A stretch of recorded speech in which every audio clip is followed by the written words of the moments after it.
On the 56th anniversary of the imposition of a trade embargo on Cuba by the U.S., Cuba's ambassador to Guyana, Julio Cesar Gonzalez Marchante, is lobbying for the lifting of the embargo, which he calls a blockade. Ambassador Gonzalez Marchante reasoned that the sanctions and restrictions brought about by the embargo were intended to bring hardships on the people of Cuba.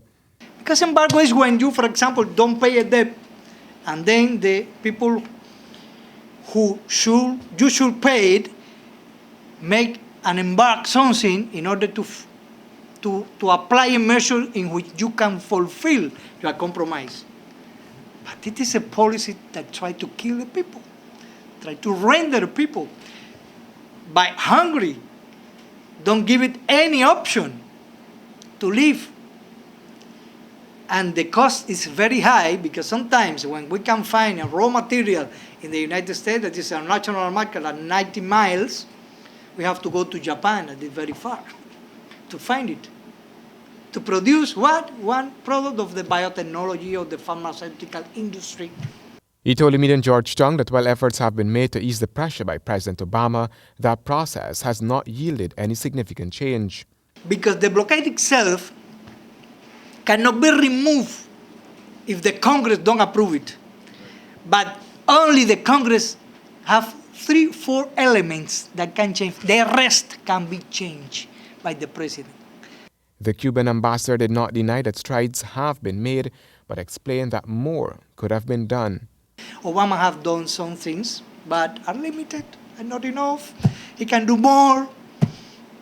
He didn't do it.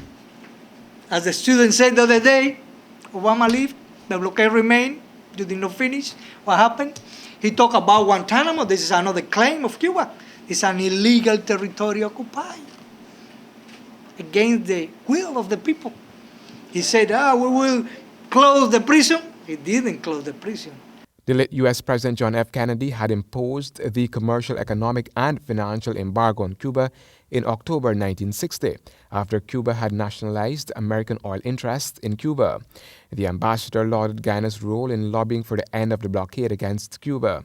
At a recent UN General Meeting, Guyana's head of state David Granger reiterated the call to have an end to the blockade. In 2015, the 193-member United Nations General Assembly adopted a resolution renewing its call for an end to the economic, commercial, and financial blockade imposed by the United States against Cuba, while also acknowledging the restoration after nearly 50 years of diplomatic relations between the two countries. Handel Duncan, HGP Nightly News.